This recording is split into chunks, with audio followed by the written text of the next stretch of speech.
Bonsoir à toutes et à tous et bienvenue à la Closing Bell. Je suis Yoav Nizar et très heureux de vous retrouver pour ce nouveau point de marché. Je vous laisse prendre connaissance de l'avertissement lié au risque de trading. Négocier sur marge sur le marché des devises ou via des produits CFD comporte un risque élevé et ne peut être recommandé à tout investisseur. FXM et DLFX ne pourront en aucun cas être tenus responsables de pertes ou dommages occasionnés à un client sans restriction des pertes ou manques à gagner qui pourraient découler directement ou indirectement de l'utilisation de ces informations. Voilà donc pour cet avertissement lié au risque de trading. Et bonsoir à vous tous qui êtes présents, qui êtes nombreux même sur le chat. N'hésitez pas à laisser vos commentaires, à poser vos questions. Je serai heureux de pouvoir vous donner mon avis. Et merci à Patrick Leroy qui me confirme que le son et l'image fonctionnent bien. Alors avant de commencer ce point de marché, je vous rappelle que vous pouvez encore donner votre avis, donner votre pronostic sur les NFP dans le cadre du concours NFP que nous organisons chaque mois. Allez sur le forum d'EliFX et tentez de gagner une journée d'immersion dans nos locaux. Voilà, tout simplement, allez-y, c'est gratuit, ça prend quelques petites secondes et tout simplement, vous pouvez être gagnant. Alors, débutons cette closing bell par l'analyse du CAC 40, le CAC 40 qui se replie sans franchir donc cette résistance à 4450 points. Le rebond n'aura pas perduré puisqu'il aura duré finalement simplement 2 semaines, 2 séances, excusez-moi, 2 séances de rebond. Mais le marché donc qui se replie sous la première résistance majeure, je dirais à 4450 points. Donc risque baissier en effet pour le CAC 40, avec toutefois d'un point de vue technique un petit bémol avec cette ligne étendue formé depuis la séance du 10 mars dernier. Je rappelle qu'il y a la séance qui a vu la BCE prendre un tas de mesures accommodantes. Mais en effet, le risque est plutôt baissier sur les indices européens. Alors, en effet, la vigueur de l'euro et le repli des valeurs pétrolières du secteur pétrolier pèsent sur les indices européens. Alors, en effet, le cours du pétrole, on verra dans un instant, le cours du pétrole a reversé aujourd'hui, a reversé, car tout simplement, il était baissier la majeure partie de la journée avant de rebondir sur le support à 38 dollars, sur ce fameux support. Alors en effet, le CAC 40 pourrait atteindre ce support, ce seuil à 4300 points. Le DAX également, qui hier testait donc cette résistance à 10 120, mais avec de faibles volumes finalement ne parvient pas à franchir cette résistance. De faibles volumes également en raison du NFP demain, le NFP qui sera publié demain. Le marché semble dans un climat d'attentisme et donc sans volume, comme je dis souvent, il est difficile de franchir ou de casser des niveaux de résistance ou de support.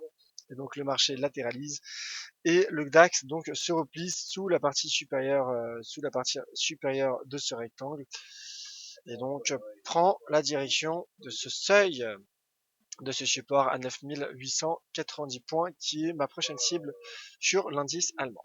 L'euro-dollar à présent, l'euro-dollar qui reste bullish et lui pour le coup hier a franchi la résistance à 1,1325, ne parvient pas à franchir les 1,14. 1,14, il teste les 1,14, mais en tout cas est haussier, le cours est bel et bien haussier, comme l'ont montré cet après-midi Sylvain et Vincent, une belle divergence haussière de RSI en monthly a pris forme et qui devrait être validée ce soir avec la clôture mensuelle. Donc voici la divergence de RSI, intéressante donc. Euh, donc en effet, l'euro-dollar a un potentiel de hausse pour aller chercher au moins la partie supérieure de ce range de très long terme à 1,15 dollars. Alors l'euro qui a profité d'un point de vue fondamental de la publication des chiffres sur l'inflation en zone euro, malgré le fait que l'inflation globale soit ressortie euh, stable, conforme aux attentes du consensus à moins 0,1%, l'inflation core, donc l'inflation sous-jacente, a battu les attentes du consensus puisqu'elle est ressortie en hausse à 1%. Donc ce qui a soutenu l'euro.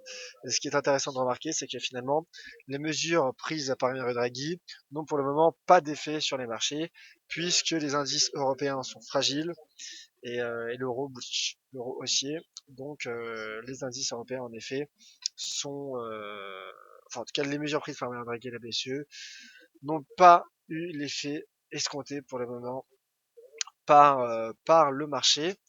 et le dollar qui est toujours sous pression, le dollar qui est baissier, sous le coup toujours des déclarations accommodantes de Janet Yellen tenues mardi devant le club économique de New York. Alors passons aux matières premières, après on passera aux questions. Les matières premières avec le pétrole, donc le pétrole qui, comme je le disais, a reversé aujourd'hui, a rebondi, euh, a rebondi sur ce seuil d'inversion de polarité à 38 $, correspondant également à la moyenne mobile 20 jours. Alors en effet, ce matin dans le Commodity Market Report, nous étions baissiers.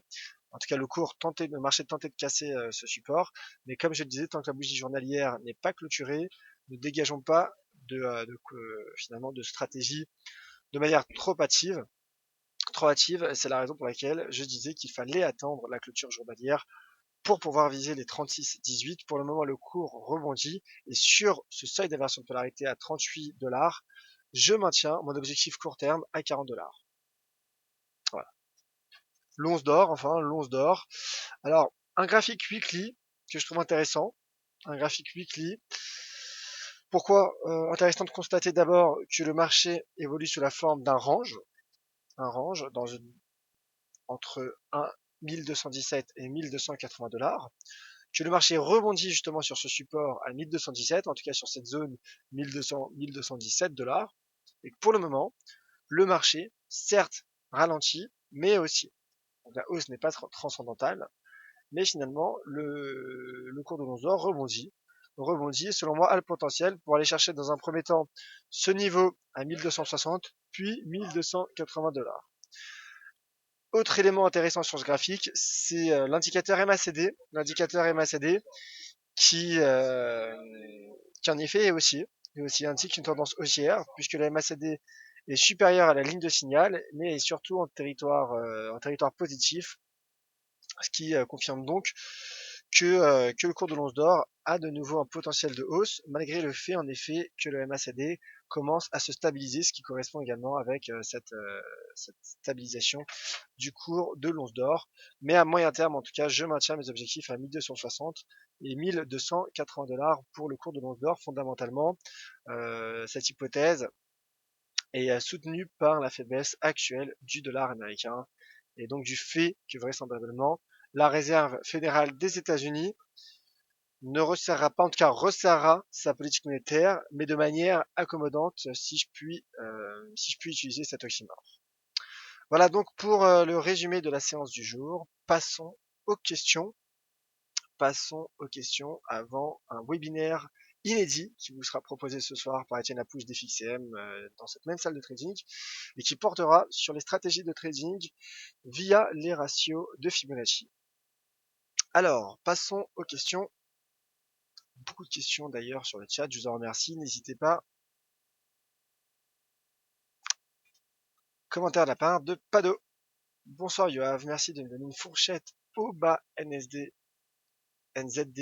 USD, merci beaucoup. Je suis long sur cette paire, nous dit Pado.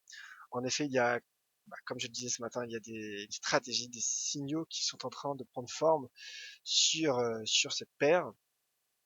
Alors, voici mon graphique. Je vous ai mis un MACD également. Écoutez, le NZD USD, pour le moment, le cours est haussier, mais cette hausse sera validée seulement en cas de clôture hebdomadaire au-dessus des 0,69 $.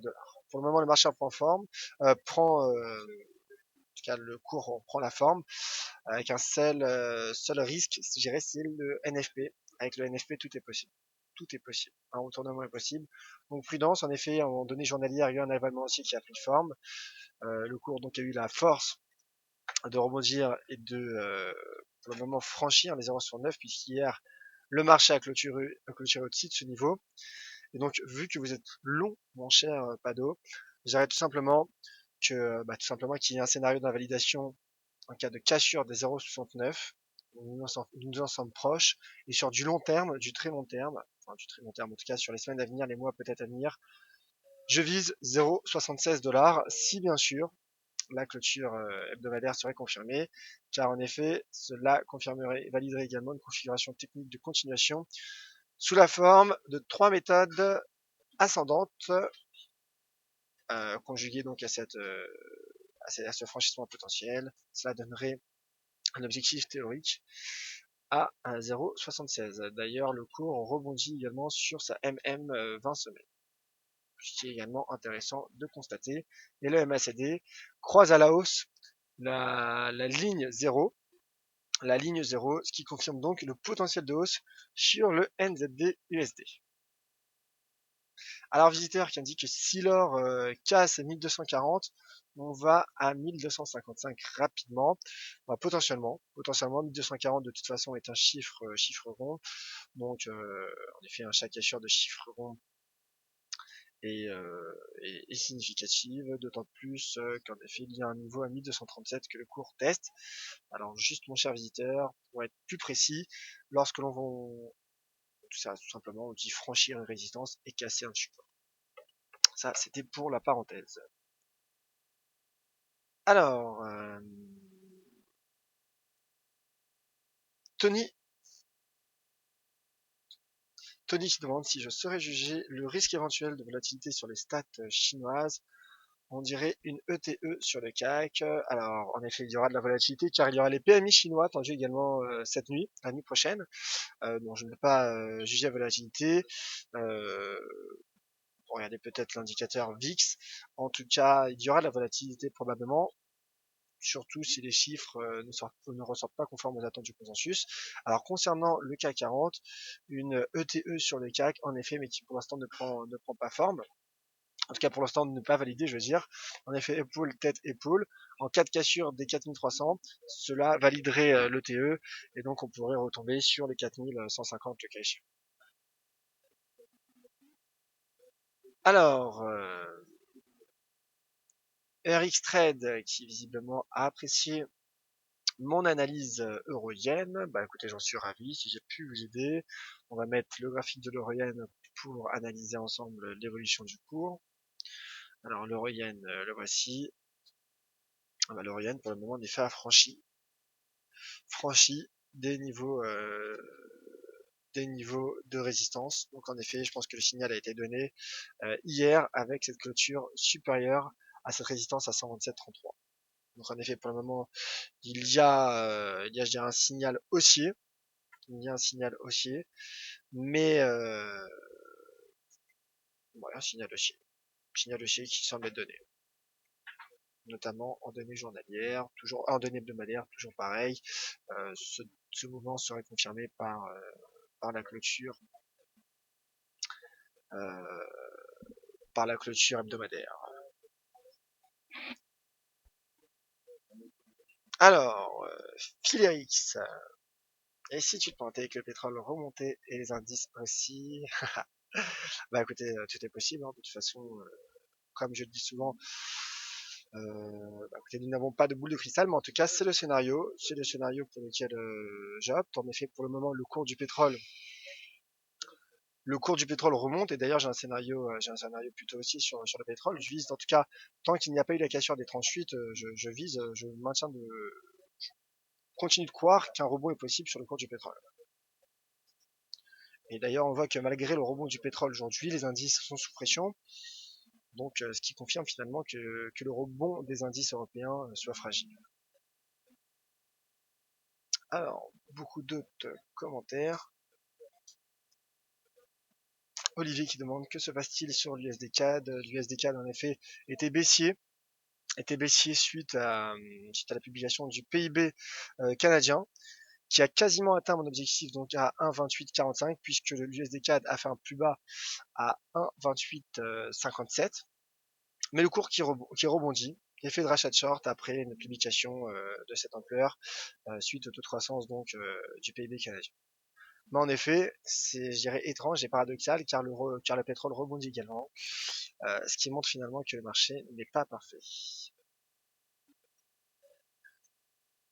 Alors, Tony, UKLD1, on dirait également une ETE en formation. Je vois des ETE partout en ce moment, nous dit, nous dit Tony. ETE, en effet, qui serait validé en cas de cassure des 38-30. Et d'ailleurs, Tony nous poste également nous fait la joie de nous poster ses analyses graphiques. Je t'en remercie, mon cher Tony, avec donc ce graphique de Lucassan, donc qui est le FTSE. Belle résistance sur Lucassan, forte corrélation au pétrole en effet, car la bourse de Londres, en tout cas l'indice londonien, est fortement composé de titres pétroliers, alors que le CAC 40 en effet a un support à 4300 points, proche, en tout cas une zone de support proche des 4300 points, comme je vous l'ai montré. De rien, mon cher visiteur. Stéphane sur l'USD CAD. Bonsoir Yoav, concernant l'USD CAD, quels seraient les niveaux pour se placer short sur l'USD CAD? Bah écoutez, tout simplement une cassure de 28,45. Une cassure de ce support. Je pense qu'à ce niveau, à ce stade de l'évolution, je pense qu'il serait dangereux, risqué en tout cas de passer short suite à ce rebond sur support. Mais toutefois, une cassure des 1,2845 serait le signal, un signal de nouveau baissier, un signal baissier confirmé, car en effet un 2845, comme vous le voyez, est un seuil d'inversion de polarité long terme important et majeur. Alors, bonne soirée mon cher Patrick qui doit nous laisser.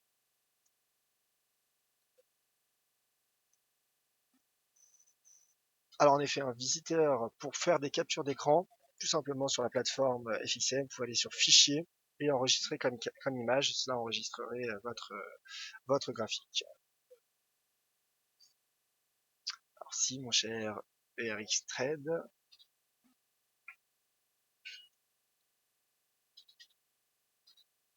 alors JS Crapulus justement sur l'USD CAD, bonsoir, si WTI monte, l'USD CAD ne devrait pas tomber. Si en effet mon cher JS Crapulus, comme je le disais, le marché n'est pas parfait, mais le marché a surtout, je pense, effectué une prise de bénéfice, car il y a une statistique, le taux de croissance qui a été révisé en hausse au Canada, et le marché a donc, comme souvent dans les statistiques macroéconomiques majeures, effectué une prise de bénéfice et donc un effet de rachat de short. Alors, autre commentaire de la part de Tony, et après je répondrai à Benoît du 35 sur le GBP NZD. Tony donc qui nous met un graphique sur le cours de l'once d'or en effet qui ne parvient toujours pas à franchir ce biseau descendant. Biseau descendant à 1240 en effet, donc si on casse comme disait tout à l'heure un auditeur, si on franchit les 1240, on peut aller tout droit chercher les 1280 techniquement.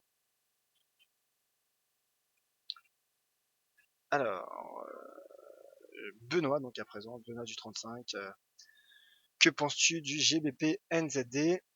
Alors rapidement, car Étienne Lapouge est prêt pour son webinaire sur les ratios de Fibonacci, que j'ai eu la chance de regarder en avant-première et qui est très intéressant.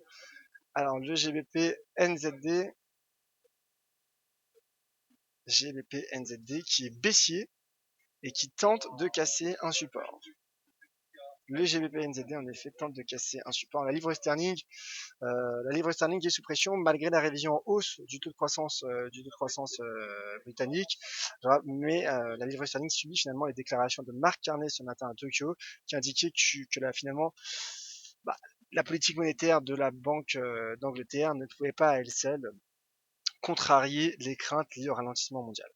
Alors en effet, là, un pullback semble prendre forme sur le GBP/NZD sur les 2,0765. Et en effet, finalement, le cours teste un support, et c'est tout l'enjeu des prochaines séances à court terme. En tout cas, je dirais qu'il y a un risque baissier qui serait confirmé si le cours casse ce niveau de support, donc qui est à surveiller. Pour le moment, ça ne casse pas, donc le cours est sur support. Je ne passe pas vendeur, car support.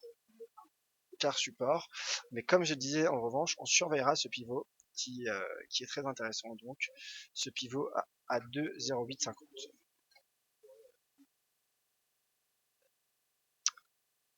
Alors, plus d'autres questions sur le chat. Merci à toutes et à tous d'avoir été nombreux et d'avoir suivi cette closing bell. Donc, retrouvez dans 5 minutes Étienne Lapouge pour les ratios de Fibonacci et les stratégies trading qui en découlent. Quant à moi, on se retrouve demain matin à 10h30 pour Commodities Market Report. D'ici là, je reste à votre disposition et votre écoute sur Twitter @chamizar. Je vous rappelle que vous pouvez tenter de gagner une journée d'immersion dans nos locaux en participant au concours NFP sur le forum d'EliFX. Donnez vos pronostics. Et donc, voilà, c'est gratuit, participez. Merci à tous, très bonne soirée, c'était Yann Nizar pour la Closing Bell de DailyFX. À demain, merci.